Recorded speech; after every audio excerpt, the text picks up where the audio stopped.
இந்த ஒரு டெஸ்டரை வச்சு ஒரு பெரிய எலக்ட்ரிக்கல் பிரச்சனையை சால்வ் பண்ண போறோம். வீட்ல உள்ள ஆர்சிசிபி பாத்தீங்கன்னா கண்டினியூஸா ட்ரிப் ஆயிட்டே இருக்கு. ஆன் பண்ணா நிக்கவே மாட்டேங்குது. வழக்கமா அந்த பிரச்சனைக்கு ஆர்சிசிபியை பைபாஸ் பண்ணி விட்டுருவாங்க. ஏன்னா இது வந்து ஷார்ட் சர்க்யூட் கிடையாது அப்படின்றதுனால. ஆனா அதை ப்ராப்பரா நம்ம டயக்னோஸ் பண்ணோம் அப்படின்னா நமக்கு ஷாக் அடிக்கிறத தவிர்க்கலாம். வீட்ல ஏதோ ஒரு அப்ளையன்ஸ் தான் ப்ராப்ளம் இருக்கும் அப்படின்னு சொல்லி எல்லா சுவிட்சையும் ஆஃப் பண்ணிட்டு அதுக்கப்புறம் ஆன் பண்ணாலும் அந்த ஆர்சிசிபி நிக்கவே இல்லை, ட்ரிப் ஆயிட்டே இருக்குது.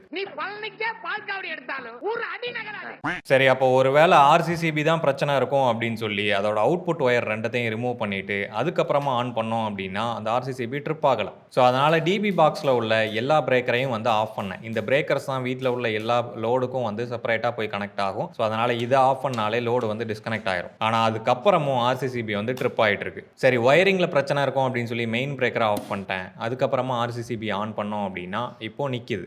மெயின் பிரேக்கரை மறுபடியும் ஆன் பண்ணி பார்த்தேன், மறுபடியும் ட்ரிப் ஆயிடுச்சு. இந்த மெயின் பிரேக்கர்ல இருந்து போகிற ஒயரிங் எல்லாமே செக் பண்ணி பார்த்தேன், எல்லாம் நல்லா தான் இருக்குது. கனெக்ஷனும் வந்து டைட்டாக தான் இருக்குது. அப்படி இருந்தும் வந்து ட்ரிப் ஆகுது. இதோட அவுட்புட் ஒயர்ஸ் எல்லாத்தையும் ரிமூவ் பண்ணிவிட்டு மெயின் பிரேக்கரை ஆன் பண்ணிவிட்டு அதுக்கப்புறமா ஒவ்வொரு ஒயராக வந்து இன்சர்ட் பண்ணி பார்த்தேன். அதில் நம்ம நியூட்ரல் ஒயரை கனெக்ட் பண்ணும்போது மறுபடியும் கரெக்டாக ட்ரிப் ஆகுது.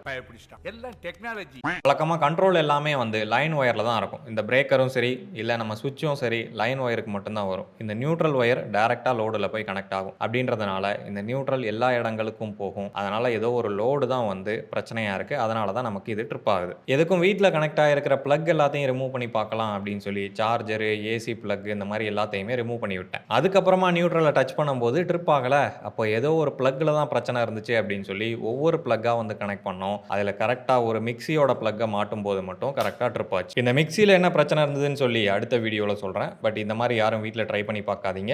எலக்ட்ரிக்கலில் எப்படி டயக்னோஸ் பண்ணுவோம் அப்படின்றத தெரிஞ்சுக்கிறதுக்காக தான் இந்த வீடியோ. இந்த மாதிரி பிரேக்கர்ஸை ஆன் பண்ணும்போதும் ஆஃப் பண்ணும்போதும் வலது கையவே யூஸ் பண்ணுங்க. இன்கேஸ் எதுவும் பிரச்சனையாச்சு, ஷாக் அடிச்சது அப்படின்னா உங்களோட ரைட் சைடு பாடி தான் கனெக்ட் ஆகும். அப்படின்றதுனால உங்களோட ஹார்ட்டுக்கு பாதிப்புகள் கம்மியாக இருக்கும்.